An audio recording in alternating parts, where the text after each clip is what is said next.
ayishomero rya New High School Bukiro babirene bagurukera kandi binaka mu nyamatama bwa nyuma yo washomira ayishomero rya Aberi ningash OB okubahereze birabo by'emifaraso hamwe na za blankets ahubwo koraje buzo bya senior 4 omwako gwahwire. We are now a first world school, although we are located in a third world location, but we are a first world school. Sima na directors abatangiye ishomereri abo kubasa kushomesa abana no kubagunzura ishomero rikagenda ryo mission sima n'abazire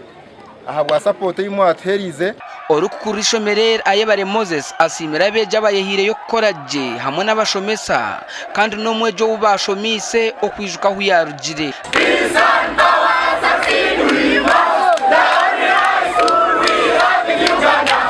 N'abashomesa barungi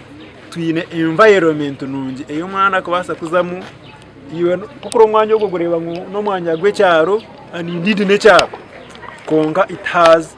a smart environment. Ukore icyo kituruhundu tukorera izuba nabwaci nito by then bakata appreciating so as all biz tukireberemo tindi nyenyenka nabaho biz abandi tubaterira umuranga twajya muyimuke appreciating abana bi abazire basimira bebembezi bishomereri okubakwatiraho ahabwe bikwato byo kushomesa abana babo bani impurashe merigo munonga abo kubarahanga ine cyakozire ekimbire ntakuteka teka ni nsima director Moses New High School ni musima ntinde bugarikiro New High School Bukiro ekasingisa beji 20 mu grade yo kubanza kandi wasingire akaba ino buboneri 12 omugande makuru abebembezi ba district ya Buhwezi West bebembirwe member wabo wa parliament abwa Buhwezi West Ephraim Biraro bahire birabo ebirumembuzi emifaras amashuka ebitabo n'amabafu n'ebindi bingi abo eje abasingire bigezo nkagumwa muringo go kubatama mani okushoma kurungi.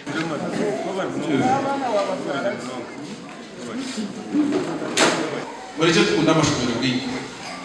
n'umuturage n'isonga kandi bitwine by'amajyane n'intasyandi bayirwa mu gihe tujaki ibizo bwito bizatete ryo gushohoreza kunimanya ahabana bina mkaga na munana abashitire amurubugejiyo bibera kaga na munana abatu division 1 primary chikumi anana bana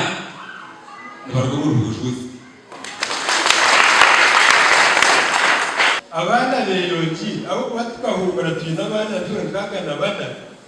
mena hati urwa katano turukiza kuhenere sane n'abana bakenye bihisha ibire tuyina abana n'abo ngabasha.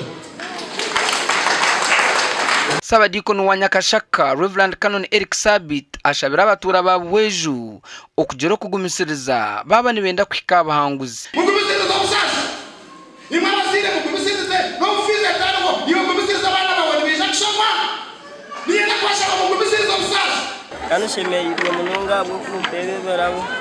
kandi ntinyoreka nkukore n'amana nandwe mu secondary district ya Buhweju nekora kubomba ibibuzo by'ihanga kandi bingi nibagera ngo kiri kuretereki n'enshonga yabeje kugenda ngendo ndingwa okuronda amashomero abwa TV West and Evans Taremwa na Abraham Muganza.